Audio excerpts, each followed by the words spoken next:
as a result of all of this. I want to bring in Congressman Ted Lieu. He's a Democrat. He serves on the Judiciary and Foreign Affairs Committee. Congressman, thanks for joining us. You're a former prosecutor. What's your main takeaway from these filings that we're seeing from the special counsel, specifically the one involving Paul Manafort, of lying to investigators in breach of his so-called cooperation agreement? Thank you, Wolf, for your question. I have three takeaways from the three documents today. On the Paul Manafort filing, it's very disturbing that Paul Manafort still had communications with Trump administration officials as late as this year. And we want to know, what did he talk to Trump administration officials about? I also want to know, was Paul Manafort's attorney complicit in these lies? That's why Congresswoman Kathleen Rice and I sent a letter to New York State Bar asking them to open an investigation into Paul Manafort's attorney to see if he should be disbarred or charged with other unethical conduct. Second, on the Michael Cohen filing from the Special Southern District of New York, what they say is Michael Cohen's two campaign finance felonies were directed by a person named as Individual 1. That person is Donald Trump. That means that Donald Trump also committed two felonies. And third, with the Michael Cohen filing from Robert Mueller, there's a very telling line in there where Special Counsel Mueller says that essentially Michael Cohen should get some leniency because he gave Russia-related information core to the Special Counsel's investigation. That means Mueller is very aware that his core mission is Russia collusion, that these other crimes, whether it's campaign finance or obstruction of justice or perjury, those are tangential. So he would not have said this if he did not intend to deliver on his core investigation. Do you believe Paul Manafort was lying to protect the president? I believe he's lying to actually protect himself.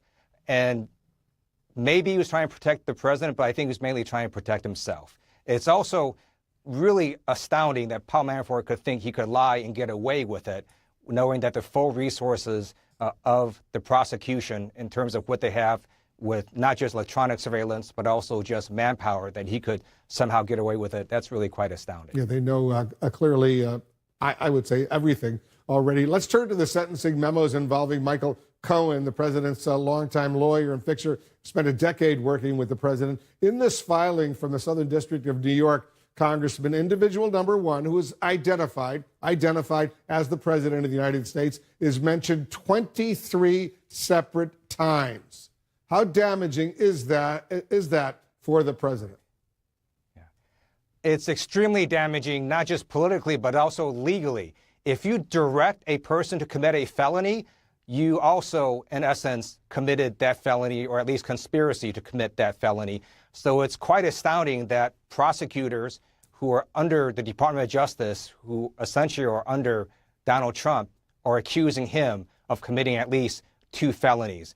Also, when we take a step back, we see not only did Michael Cohen lie, but Paul Manafort lied, George Papadopoulos lied, Michael Flynn lied, and they all lied about the same thing, about Russia-related matters. So that also is very telling, and I think that Special Counsel Mueller has a lot of information about these Russia-related matters, and we're going to see that next year in terms of when the investigation concludes. I think we're going to see a lot more things come out about Russia and potential interactions between Russia and the Trump campaign. Based on what you learned today in these documents, Congressman, do you believe the House of Representatives should begin impeachment proceedings against the president?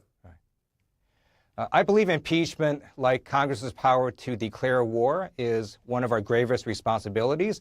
It should never be our first option. I think we need to wait for the special counsel investigation to conclude and then make a decision.